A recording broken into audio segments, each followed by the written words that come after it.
Ooh, that was a little creepy. I generally don't play this game with headphones, and I just heard like little whispers. I don't know if anyone else caught that. I was wondering, is that an enemy or something?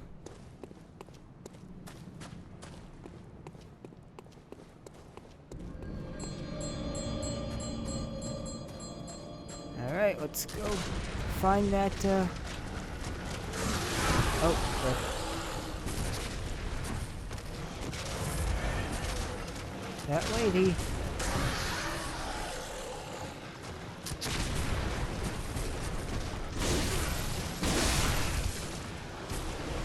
Oh, are you kidding me?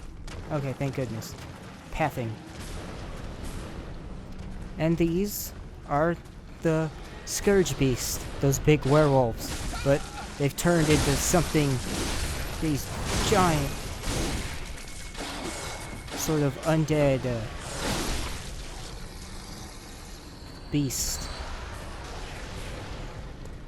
They still got hair clinging off of them, but their faces have reverted to being more humanoid, but with giant fangs, and they have all these vestigial limbs, such as extra legs poking off of them, and highly visible muscles and skeleton and bones and the parts of their skeleton. It's pretty clear that whatever the Mensa school is doing here in Yargol involves a lot of bullshit with body parts.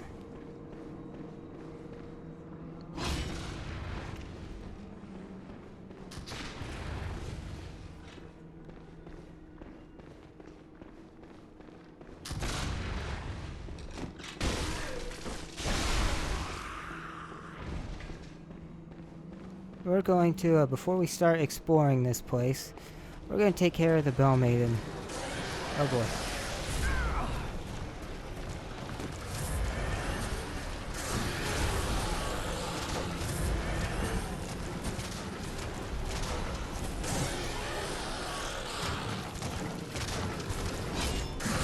Oh, god damn it. Caught on the stairs.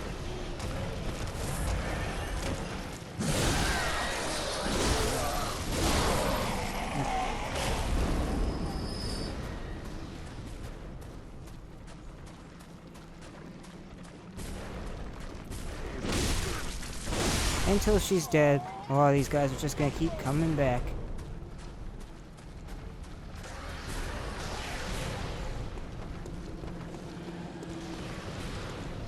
Talk about that thing in a minute. She's nearby.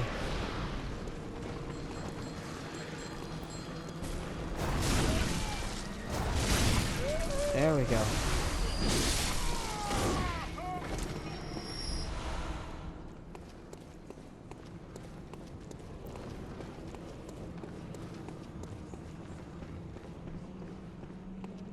Okay, that's where whispers were coming from. It's coming from that damn thing.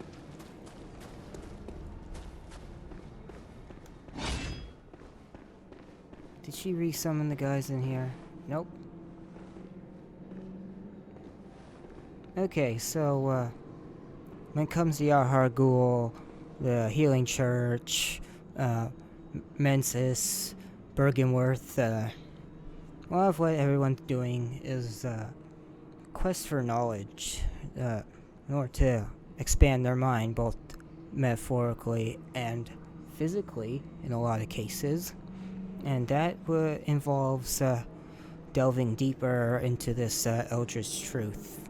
The fact that we're not alone, and there are very, very unknowable and powerful godlike beings that share this universe with us, and a universe that we are not supposed to be a part of or anywhere near. And it's kind of having your mind opened is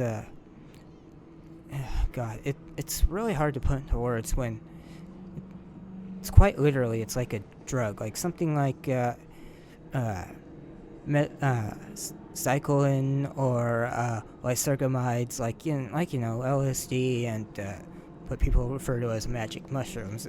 There's a certain of there's a certain there's a certain aspect to it that's hard to put into words, that involves making your mind feel sensations that it's never felt before, and viewing things in ways that was completely unable to.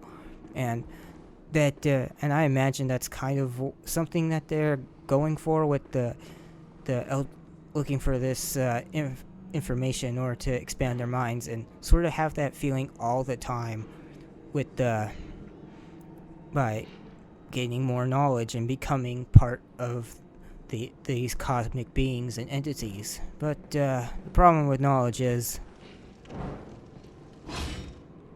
it's got its cost.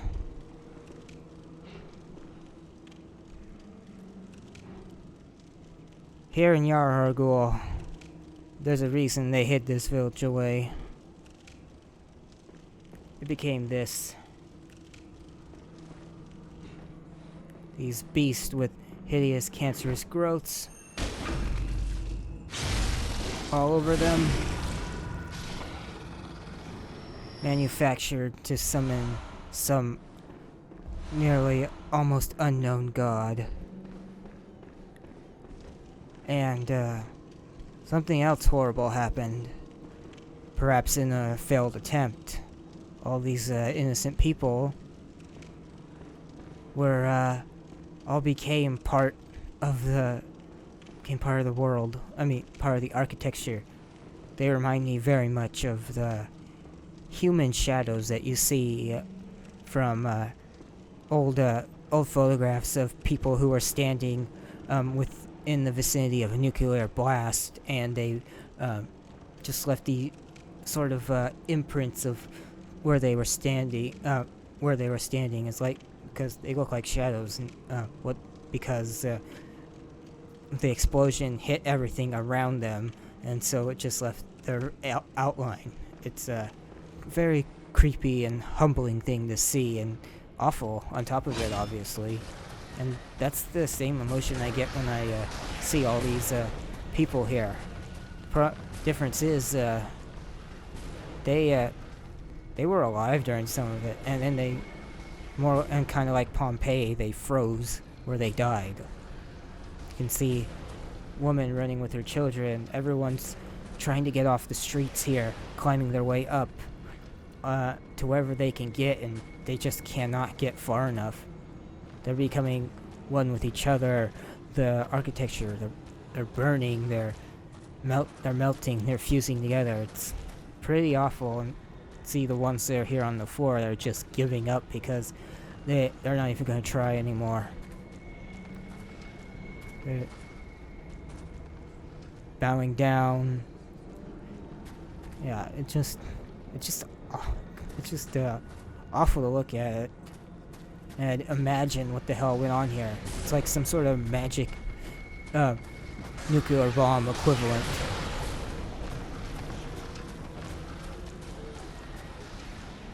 Oh, probably with a lot more suffering involved.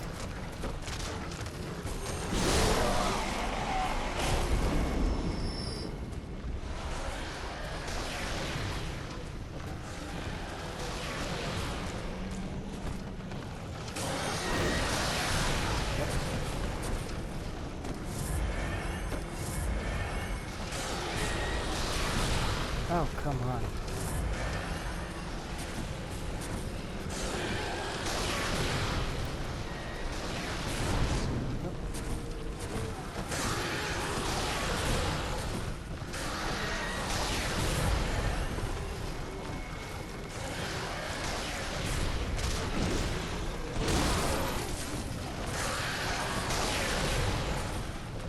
Come and get me.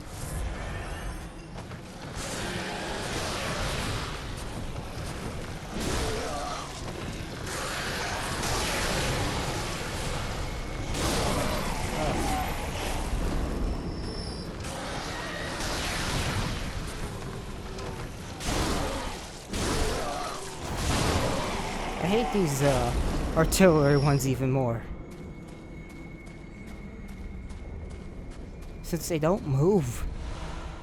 Arcane Link.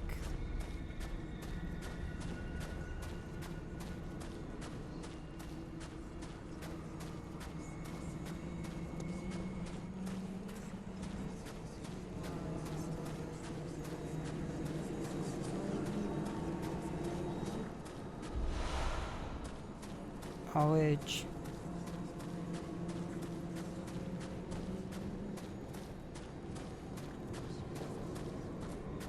Pervasive theme in science fiction is just because you can doesn't mean you should. Just because you want to know doesn't mean you should.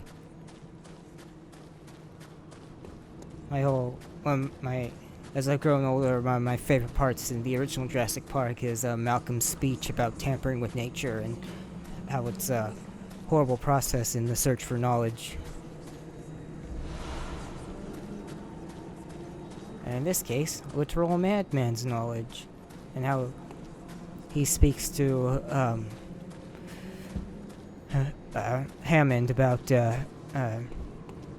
how Hammond waxes poetic on discovery, and Malcolm says science is not really beautiful. It's what it does is that it penetrates and prods, and what you call discovery, I call rape of the natural world. It's such a great speech, and one of those things that, as much as I love all the dinosaurs and everything, it really elevates that movie in my mind to something a lot more.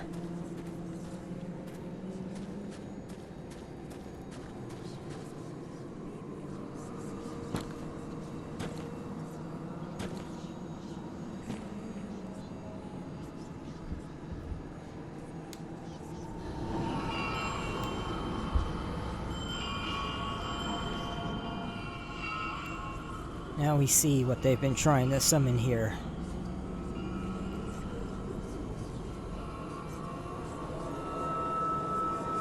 This is a really cool visual.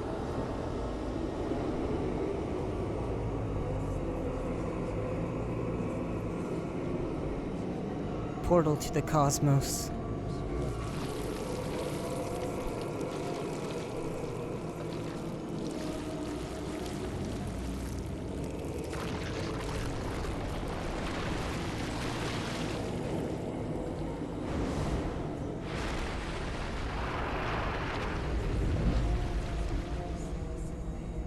Looks a lot like those werewolves and stuff, doesn't it? And the cramped caskets.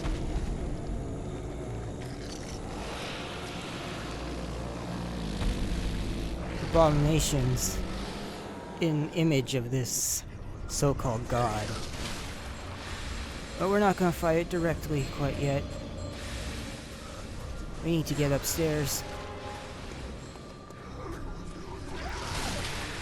Because this boss is a direct call-out to the Tower Knight from Demon Souls, at least in boss design.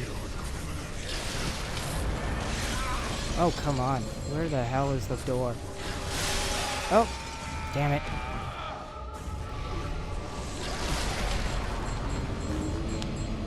I knew I should have refilled before I came back down here.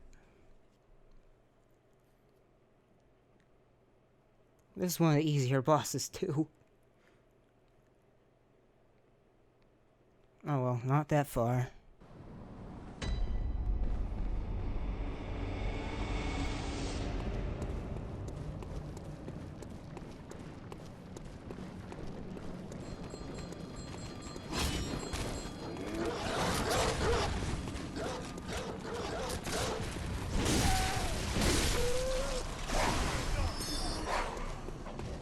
Second.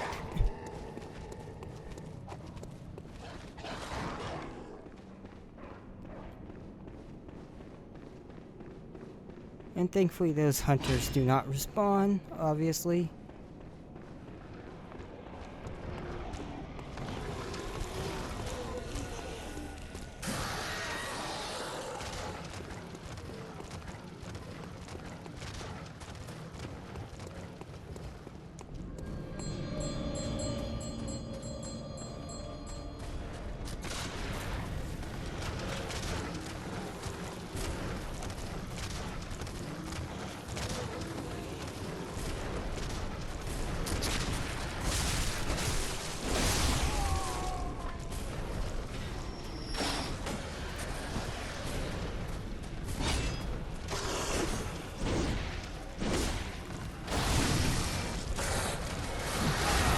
Oh, come on. You followed me all the way up here?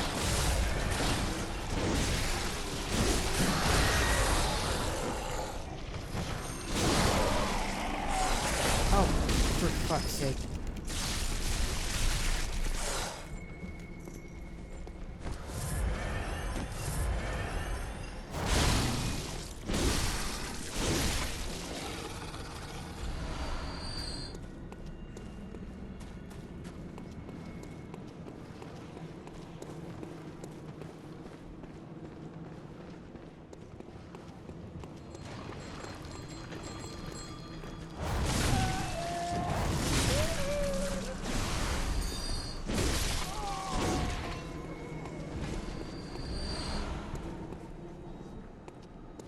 Forgot to check what was down here.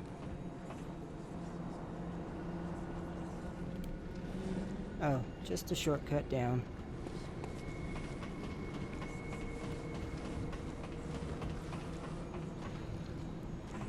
Actually, let's deal with the boss first. I was gonna go show off that tub, but it can wait.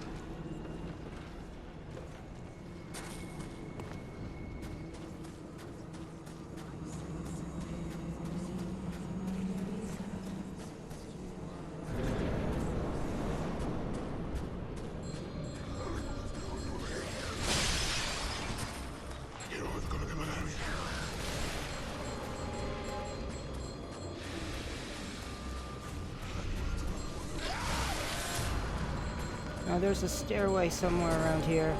There it is. That's what I was looking for. We want to go take care of the Bell Maidens first, because they'll shoot fireballs at us.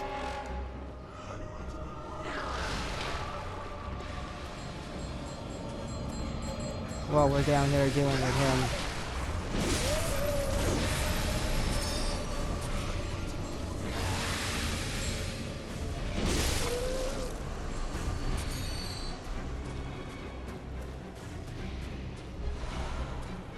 Lots of bullets that I don't really need down here.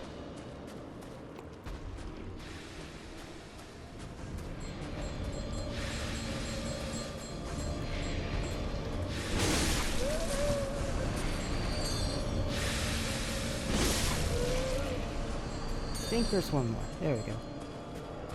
So in Demon Souls, one of the bosses is known as Tower Knight. He's a giant knight, and he's surrounded by archers, much like this in a similar courtyard.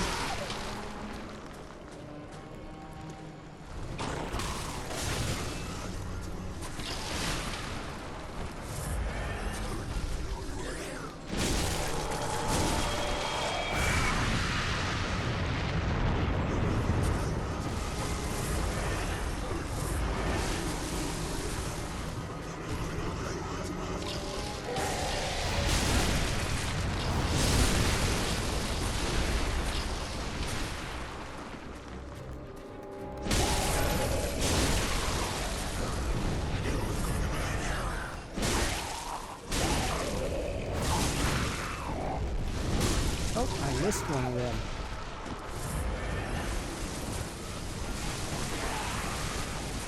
Let's go get her.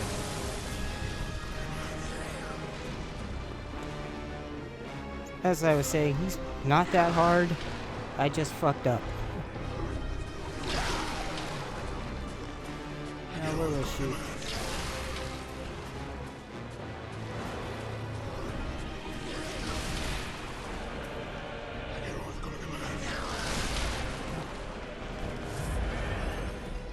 There she is.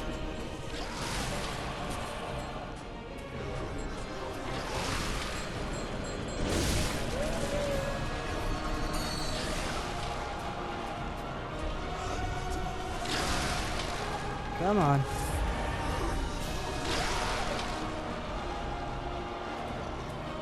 If I can get him to reach up here, I can do damage to his head.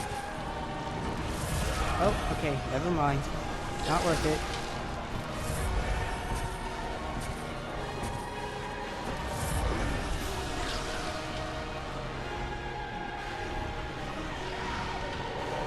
Go break some of those limbs. I know he's got a lot, but it's possible. Just gotta be careful.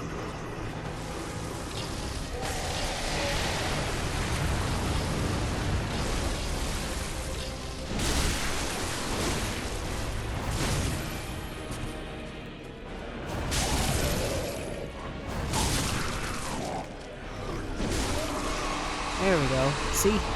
Not hard. At all. Yellow backbone. That's the chalice dungeon material.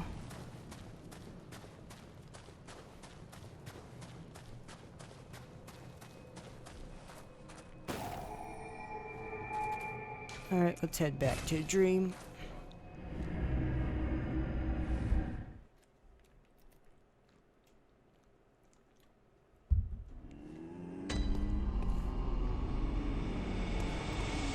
Spend these before we go look at that little tug I was talking about.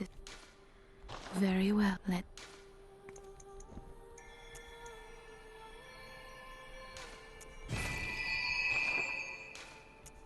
farewell, may you upgrade this too while we're at it. I should have enough chunks. Oops, wrong one. But I should put that claw mark on. Yeah, so what we got from the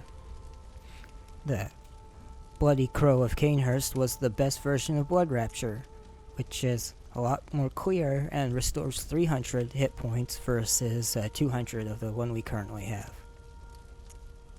This is the air rune. Oh wait, I already have one, so we already talked about that. Where's the other claw mark? There it is. And that will stack to about 30%.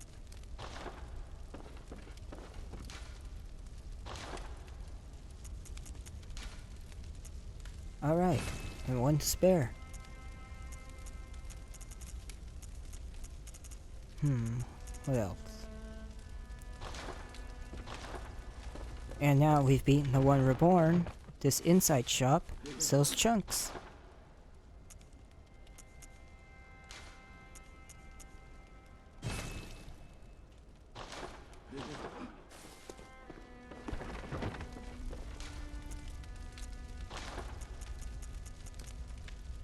Not quite enough for me to upgrade to nitrous, but let me see if I can do with the blood gems on it.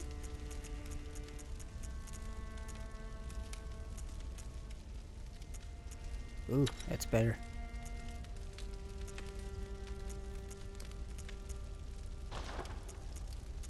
Let's run with these too.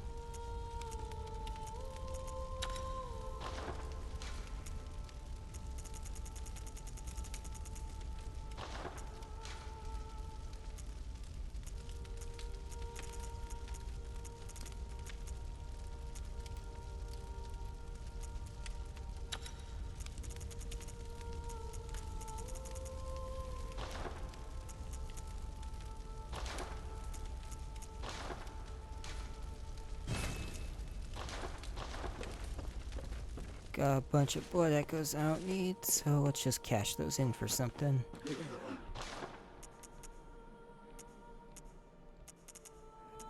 Oh right, we had the Wheel Hunter badge.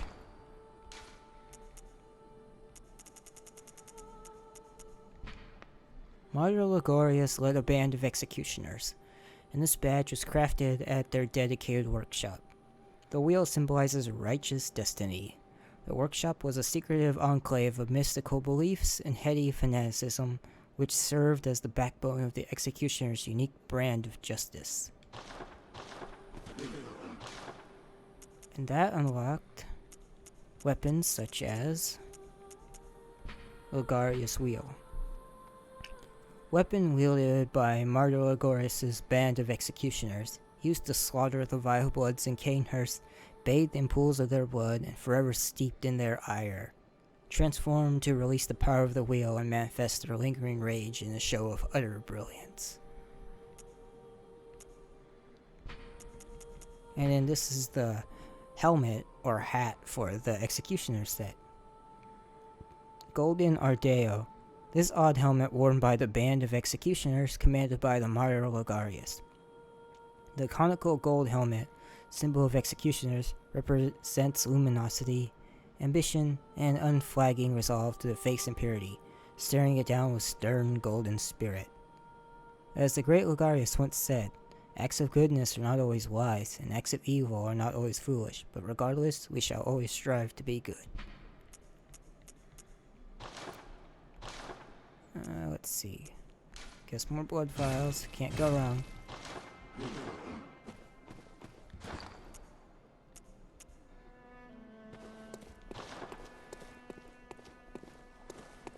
Back to Cathedral Ward. We're going to be heading up to the upper Cathedral Ward. Oh, right. I forgot to show off that damn tub. Great. Well, we're going back one more time.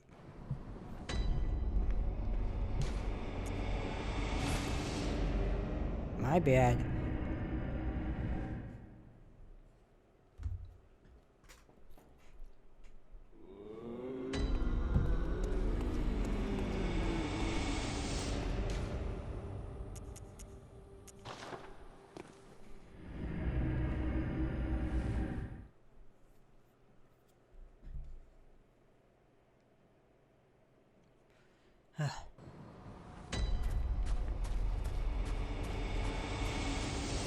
Should do a little more damage now with this.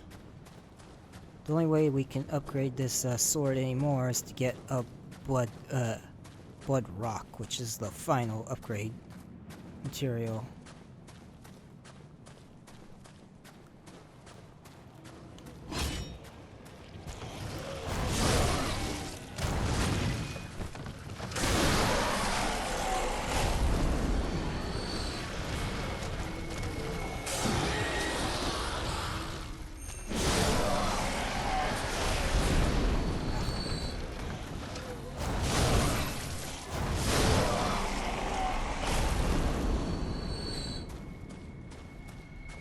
I don't mind so much spending the insight anymore.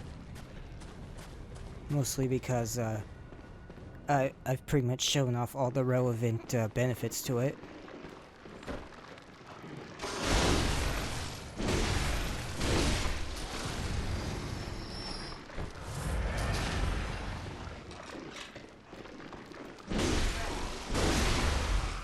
Plus, frenzy's gonna be a little bit more of a common problem in the areas ahead.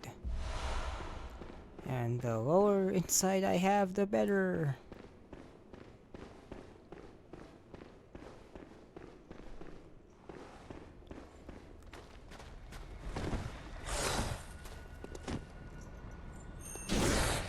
Oh.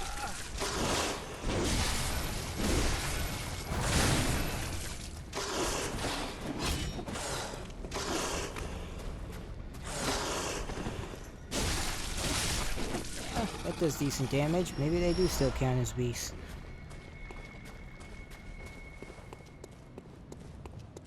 Let's go kill that damn maiden first.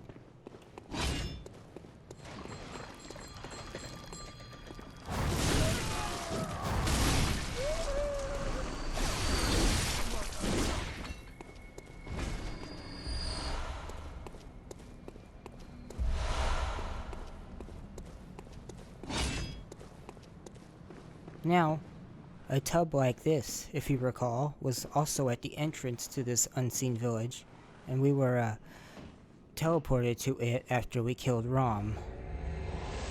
The other one does not function outside of after Rom, but this one does let you teleport to back and forth like this.